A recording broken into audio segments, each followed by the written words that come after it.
किसी भी लड़की को उसके बिना परमिशन के टच करना ही पहली बात बहुत गलत है, और फिर इस तरीके से टच करना तो हद से ज्यादा गलत है। कि मैं 2 दिन से बहुत ज्यादा परेशान हूँ, क्योंकि कंटिन्यू मेरे पास डीएम आ रहे हैं कि ये जो लखनऊ वाला इंसिडेंट हुआ, इसने मैंने कुछ बोला क्यों नहीं, एक्शन क्यों नहीं लिया, थप्पड़ क्यों नहीं मारा, और कुछ लोग मुझे ही गलत समझ रहे हैं। कुछ मीम्स पे लिख रहे हैं कि ये तो हंस रही थी, मजे ले रही थी।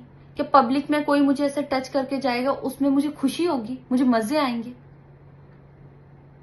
सारी बात ये थी कि जब इनका सॉन्ग के लिए मेरे पास कॉल आया तो मैंने सारी चीजें क्लियर कर ली थी कि इसमें ऐसा वैसा कॉस्ट्यूम तो नहीं है, कोई डबल मीनिंग लाइन तो नहीं है, और इसमें ऐसा वैसा सीन तो नहीं है। और मैं शूट पर गई, शूट पे सब कुछ नॉर्मल था, मुझे कोई प्रॉब्लम नहीं हुई। जब इन्होंने मुझे लखनऊ के इवेंट के लिए बोला तो मैंने हाँ बोल दिया, क्योंकि मुझे शूट पर भी कोई प्रॉब्लम नहीं हुई थी।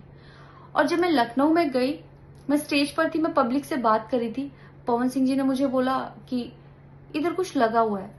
उसे थोड़ी देर पहले ही मेरी ड्रेस वो न्यू थी, साड़ी में नीचे टैग लगा रह गया था। तो मेरे दिमाग में आया कि शायद ब्लाउज का भी टैग लटक रहा होगा।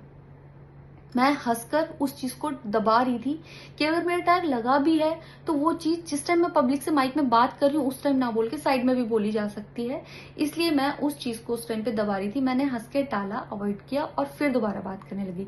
वो बोले नहीं कुछ लगा है, नहीं कुछ लगा है।